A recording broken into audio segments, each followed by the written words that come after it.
ಊರಾಗ ರಾಮ ಎಂಟೋ ಚೂಟ ಮುಗಿದು ತಿರುಗ್ತಿದ್ವಿ ಯಾಕಾರ ಬಂದು ಬಾಡುತ್ತದೆ ಚೇತನ. ನಾನು ಮೊದಲೇ ನಿಮಗೆ ಬೇಡ ಬಂದೆ, ನೀವು ಕೇಳಲಿಲ್ಲ. ಸದ್ಗುರುವಿನ ಶೋಧನಕಾರ ಬಲು ಕಷ್ಟದಪ್ಪ, ಕಷ್ಟಪಡದೆ ಸುಖ ಸಿಗುವುದೇ? ಏನ್ ಕಷ್ಟ ಏನ್ ಸುಖಾನು, ನಾ ಮಾತ್ರ ನೀನು ಕೂಡ ಬರುದಿಲ್ಲ ನೋಡಪ್ಪ. ಹೊಟ್ಟಿಗೆ ಅನ್ನ ಹಾಕಿ ಮೊದಲ ಊರಿಗೆ ಕಳಿಸ್ಬಿಡು. ನಮ್ಮಪ್ಪ ನಮ್ಮವ್ವ ಎಲ್ಲಿ ಹೋದ ಅಂತ ಅಳ್ತಿದ್ದಾರು. ಯವ್ವ ಅಪ್ಪ ನಮ್ಮಪ್ಪ ಒಂದ್ ಜೀವ ನೆನೆಸ್ತೈತು ಸಿದ್ದಣ್ಣ. ಹೊಟ್ಟಾಗ ಕೋಳಿಲ್ಲ ಕಣ್ಣಿಗೆ ಚಕ್ರ ಬಂದಾಗ ಆಗ್ತೈತೆ ಸಿದ್ದಣ್ಣ. ಮೊದಲ ನಮ್ಮ ಹೊಟ್ಟಿಗೆ ಹಾಕಿ ನಮ್ಮ ಕಳಿಸಿಬಿಡ, ಆಮೇಲೆ ನೀ ಬೇಕಾದವರಿಗೆ ಹೋಗ. ಊರಾಗ ನಮ್ಮವ್ವ ದಿನ ನನ್ನ ಕೆನೆ ಮೊಸರು ಕೊಡ್ತಿದ್ಲು ಸಿದ್ದಣ್ಣ. ನನ್ನ ವಾಟಿ ಬಾಳದು ಸಿದ್ದಣ್ಣ.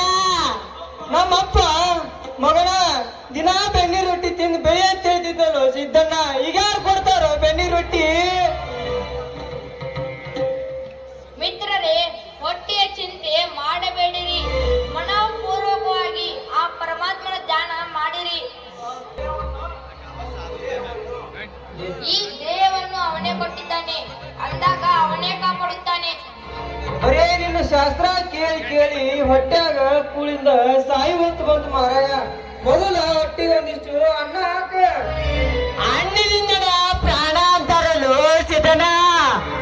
ನನ್ನ ಹೊಟ್ಟೆ ಬಹಳ ಸದತಿ, ಮೊದಲ ನಮ್ಮ ಹೊಟ್ಟಿಗೆ ಹಾಕಿಬಿಡ. ಸರ್ವ ಜನಾಂಗಕ್ಕೂ ಹೊಟ್ಟೆ ಬಹಳ ಸದತಿ ಸಿದ್ದಣ್ಣ. ಸರ್ವ ಜಗತ್ತನ್ನು ರಕ್ಷಿಸುವಂತ ಶಿವನು ನಮ್ಮನ್ನು ರಕ್ಷಿಸುತ್ತಾನೆ.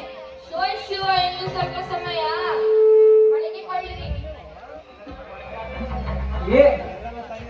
ಏನ್ ಸಮಾಧಾನಕ್ಕಂತ ಸಿದ್ದಣ್ಣ, ನಮಗತ್ರು ನಡೆದು ಬಂದು ಬೇಸರಾಗೈತಿ.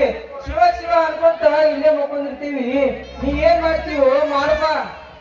ನಾವಂತೂ ಇಲ್ಲೇ ಮಲ್ಕೋತೀವಿ, ನಮ್ಮನ್ನ ಬಿಟ್ಟು ಎಲ್ಲಿ ಹೋಗ್ಬಾರಪ್ಪ. ನಾವು ನೀ ಹೇಳಂಗ ನಾವು ಇಲ್ಲೇ ಶಿವನ ನೆನಕೊಂತ ಇಲ್ಲೇ ಮಲ್ಕೋತೀವಿ, ನಮ್ಮನ್ನ ಬಿಟ್ಟು